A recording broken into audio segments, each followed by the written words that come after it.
My husband would put something in his mouth and spend a full hour with me before leaving the house. One day, I saw that very thing in his pocket, and what I discovered utterly shocked me. All women who wish to make their husbands strong should definitely hear this story. Also, please tell us in the comments how you found our previous video. Just write, yes. My marriage was arranged in a family none of us really knew. The proposal came through someone my father knew, and after the necessary inquiries, my parents married me off. At first, I had no problems in my in-laws' home. I was quite happy. There were only 3 people in the house: me, my husband, and my father-in-law. But after a few days, I started getting an odd feeling, especially because of something my husband did that caught my attention. It made me suspect that something wasn't right. He had a strange habit. At a particular time, he would come to me holding something in his hand, and upon entering the room, he would pop it into his mouth. He would stay with me for an hour and then leave. By the time he came back, that thing would have disappeared. Seeing this baffled me because I couldn't figure out what it was or why he would put it in his mouth right before spending time with me. His behavior really started to bother me. I had a strong feeling that something was amiss. Otherwise, my husband was a good person. He took care of me, and I was genuinely happy. But since I'd noticed this habit, whenever I tried to talk to him about it, his mood would turn cold. If I pressed the matter, he would get angry, which made me shrink back. I stopped bringing it up, worried that my husband might do something rash if he got too angry. In the meantime, I kept feeling scared about his strange actions, worried that my happiness might prove temporary. I had only been in this house for a short time and didn't truly know my husband or father-in-law yet. Under such circumstances, my anxiety was understandable, and that odd habit kept adding to my worries. My father-in-law also behaved strangely. I always found him quiet and distant. He wouldn't interfere in my affairs, nor did he talk to me much. Most of the time, he stayed shut up in his room. Then I noticed something else that made me even more suspicious and curious. Whenever I was busy around the house, my father-in-law would call my husband over, and they would have some sort of conversation. But if I went near them, they would immediately go silent. Their sudden silence whenever I appeared made me uneasy, but I couldn't bring myself to say anything about it. I never discovered exactly what my father-in-law would say to my husband, but I sensed that whatever it was must have been about me or that strange item my husband kept in his hand. I was certain my father-in-law was the one giving it to him. My restlessness and anxiety grew. Initially, I tried to ignore my husband's actions because they weren't doing me any direct harm. They didn't affect my honor or happiness in a tangible way. But as time passed, I felt more and more uneasy. Why was my husband doing this? And what exactly was that thing? I asked my husband many times, but he stayed silent every time. Once, he snapped at me so harshly that I couldn't bear to bring it up again. I wanted to get to the bottom of this mystery, but all my attempts failed, leaving me increasingly anxious. The thought of potentially discovering a devastating truth gnawed at me.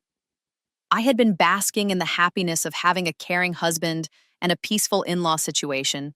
No meddling mother-in-law, no troublesome sisters-in-law.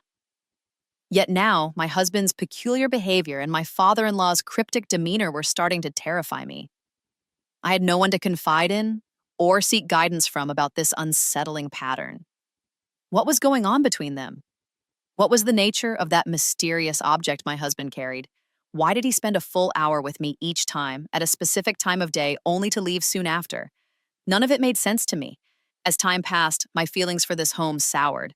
I became disenchanted, and even my husband's care and affection began to feel hollow. I couldn't shake the sense that it was all a facade and that everything would eventually unravel, leaving me broken. This wasn't a trivial issue. If it had occurred once or twice, it might not have been so alarming. But this was happening every single day, and enduring the same suspicious behavior repeatedly was pushing me into a state of constant worry.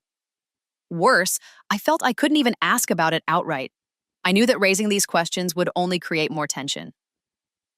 One day, however, I found a pretext to broach the subject with my father-in-law. I casually mentioned how my husband would come to me at a particular time each day, spend exactly an hour with me, and keep something in his mouth the entire time. I thought perhaps he might react in a way that would give me a clue or a confession. But instead, my father-in-law's demeanor changed abruptly. His gentle, friendly expression turned into one of anger, and he firmly rebuked me. He said, "You don't need to question your husband's actions. If he hasn't told you, he must have his reasons. You should understand him and trust him, not pry into his matters. If there's something else, if he's not respecting you or not meeting your needs, then come to me and I'll take him to task. But do not bring this up again and don't mention it to anyone else. You'll only create problems for yourself. His harsh response left me speechless.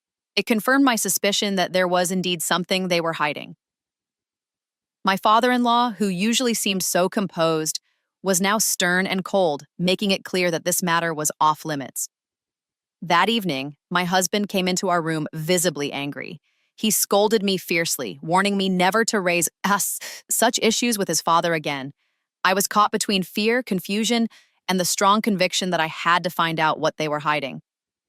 But at that moment, I knew I had to tread carefully. When I saw my husband so enraged, I became frightened and decided it would be best not to discuss the matter with him any further. I realized that continuing this conversation could jeopardize my married life. For that reason, I chose to remain silent and resolved not to create more problems for myself by arguing with my husband or father-in-law again. Yet letting go of this mystery wasn't easy for me. I made up my mind to discover the truth on my own. To calm my husband down, I apologized and promised not to bring up the issue again. I assured him I would live the way he wanted. To reinforce this, I busied myself with household chores, giving the impression that I had genuinely let go of my concerns. My father-in-law and husband seemed to relax, thinking I had changed my ways and would no longer interfere. But inside, I was still determined to uncover the truth, even though I hadn't succeeded so far. One day, I finally got a chance. When my husband returned from work carrying that same mysterious item, he received an urgent call from his office. Apparently, something critical had come up and he needed to go back immediately. In his hurry, he absent-mindedly placed that object in the pocket of his coat, which he left behind as he rushed out. Once he was gone, I seized the opportunity to check his coat pocket. When I found and saw the item, I was stunned beyond words. It was... Let's step back to my own family background. My father, a college professor, was financially comfortable at first. However, with the successive birth of 7 daughters, his expenses increased significantly. Despite the growing strain, he never expressed disappointment about not having a son. While many other fathers might have lamented such circumstances, my father treated us with love and affection, never letting on that he might have preferred a son. My mother, too, devoted herself to raising and nurturing us with care, never allowing us to feel lesser because we were daughters. Their love and encouragement made us confident young women, but as we reached marriageable age, we began to understand the weight our parents carried. My father's shoulders began to slump under the financial burden. Despite their deep love and effort, the challenge of raising 7 daughters was undeniable, and they had endured numerous hardships for our sake. Now, as we reached the age to marry, my parents faced a daunting reality. There were no proposals coming our way. In the community we lived in, families sought alliances only with households that could offer substantial dowries and displayed a solid financial standing. Our family, unfortunately, could provide neither. My father's earnings were modest, and after his retirement, the household relied solely on his pension. Without wealthy parents or brothers to inherit the family's responsibilities, we daughters were often overlooked. Relatives and acquaintances avoided us, perceiving our family as having nothing to offer other than daughters. This lack of proposals wasn't something my parents were unaware of. They fully understood that the people in our social circle, family members and acquaintances, were unlikely to consider us. The reality was harsh, but undeniable. They knew that the prospects for their daughters were slim in a society that valued material wealth and male offspring over love and personal qualities. It left my parents with a sense of helplessness, even as they continued to cherish and support us with all their might. Because they had lost hope in their family's willingness to help, my parents began seeking matches outside of our relatives. I was the eldest daughter in our family, already 26 years old, yet no proposals had come my way. This deeply troubled me, not because I was eager to marry, but because I could see the anxiety it caused my parents. I longed for my sisters and I to marry quickly so that our parents' burden could lighten. Yet this cruel society never considers someone's struggles. Nobody cared about our good manners, sensible natures, or education.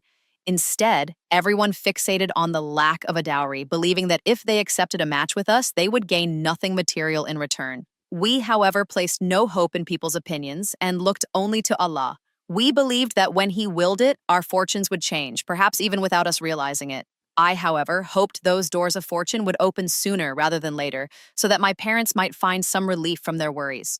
Then, our prayers were answered. A promising match came for me, brought to my father's attention by someone he knew. The family consisted only of a father and son, and the groom-to-be was financially secure. They were not interested in dowries or money. They simply wanted a well-mannered, capable girl who could manage their household. This proposal felt like a blessing. My family was overjoyed, and seeing my parents happy made me feel at peace. I thanked Allah for his mercy. After careful consideration, my father gave his consent, and I was soon married into this unfamiliar family. I was initially nervous, but after marriage, the love and respect shown by my husband quickly eased my fears. I began to feel genuinely happy and proud of my good fortune. Not only that, but my husband and father-in-law also started helping my father find suitable matches for my younger sisters. They wholeheartedly supported my father's efforts. It filled me with gratitude to have such considerate, respectful in-laws. My life felt like it was filled with happiness. However, there was one unsettling issue that nagged at me. I noticed that at a specific time each day, my husband would spend an hour with me, holding something in his hand. He would place it in his mouth before entering my room, stay with me for an hour, and then leave. I couldn't understand what it was. It made me uneasy, and I desperately wanted to know what he was holding in his mouth and why it was only at that particular time. This behavior started to fill me with a growing sense of anxiety. When I finally mustered the courage to ask him, his response was harsh. He strictly forbade me from bringing it up again. When I tried asking my father-in-law, he reacted with even more anger, sternly warning me never to mention it again. I felt a sense of dread. Something about this secret was clearly significant, and I began to worry that my once joyful home might somehow be taken away from me. My husband's peculiar habit and my father-in-law's stern response frightened me deeply. When my husband angrily told me not to discuss it again, I grew afraid. I decided I needed to investigate discreetly so as not to jeopardize my marriage. I didn't want to cause more worry for my parents, who were finally finding relief after years of stress. Yet despite my efforts, I couldn't uncover the truth. It felt like the more I tried to figure it out, the further I was from understanding. Then, one day, I got an unexpected opportunity. My husband came home from work and entered our room as usual, holding that mysterious item in his hand. Just then, he received an urgent call from his office. In his haste to leave, he carelessly placed the item in his coat pocket and rushed out. I realized this was my chance. After he left, I retrieved the object from his pocket and finally saw it. I was stunned by what it turned out to be. In his haste, my husband had placed that object, a taweez, into his coat pocket. Once he left, I quickly retrieved it, shocked to find that it was a taweez he had been keeping in his mouth during those times with me. But why? What significance did it hold, and what was the purpose of him coming to me daily with it? Without wasting any time, I took the taweez and approached my father-in-law, demanding an explanation. "I've seen this," I said, "and I deserve to know what's going on in this household. Why is my husband using this taweez?" At first, my father-in-law's face turned pale. After a moment of silence, he began to explain. He shared that he used to be a man of intense anger. Small provocations would send him into fits of rage, during which he completely lost control of himself. This anger persisted even after he got married, though his wife was an incredibly kind and devout woman who always respected him and treated him well. Initially, he would apologize to her after his anger subsided, and she would forgive him. But over time, his temper began to drive a wedge between them. She started to grow distant, weary of his constant outbursts. Instead of realizing his mistake and working to mend their relationship, his anger and jealousy only escalated. His irrational suspicion began to blind him. Despite having 2 children together, he started to believe that she was losing interest in him and seeking someone else's attention. Then one day, he called home from work. When his wife didn't answer the phone, his mind immediately assumed the worst. Enraged and without thinking, he stormed home, accused her of infidelity, and humiliated her. The accusation was so devastating that his wife decided to leave. She took their infant daughter and went back to her parents, demanding a divorce. At that time, consumed by anger and mistrust, he complied without thinking. It was only when his anger subsided that the gravity of his actions became clear. He realized he had destroyed his own home and lost his devoted wife because of his unchecked rage and jealousy. Not only had he lost his wife, but he was also separated from his daughter, who his wife refused to let him raise. A man as mistrustful as you, she had told him, has no right to raise our daughter.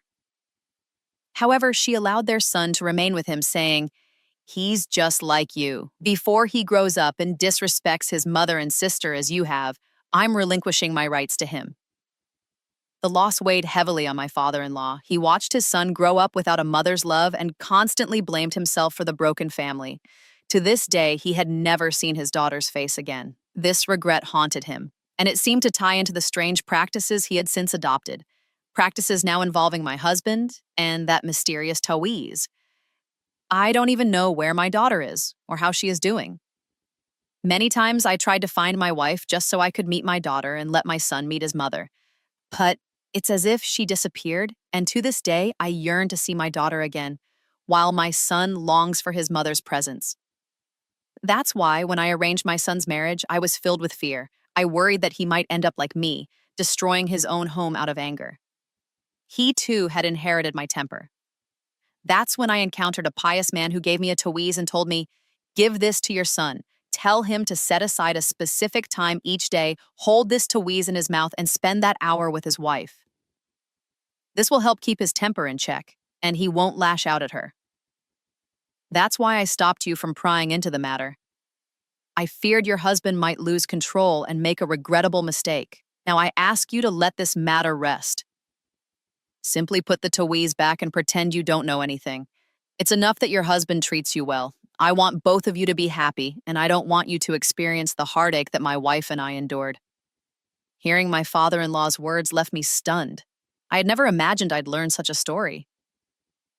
Tears welled up in my eyes as I realized how selfless and kind-hearted my father-in-law truly was. He was doing everything he could to protect our home and ensure our happiness. I thanked him and promised to follow his advice. I vowed never to let my husband know I had uncovered their secret. My father-in-law smiled, placed his hand on my head, and blessed me with a prayer for happiness. As I returned to my room, I silently resolved to serve my husband and father-in-law even more diligently. I decided to overlook their outbursts, knowing now that their intentions were for the greater good. For me, the love and peace I found in my home was more than enough.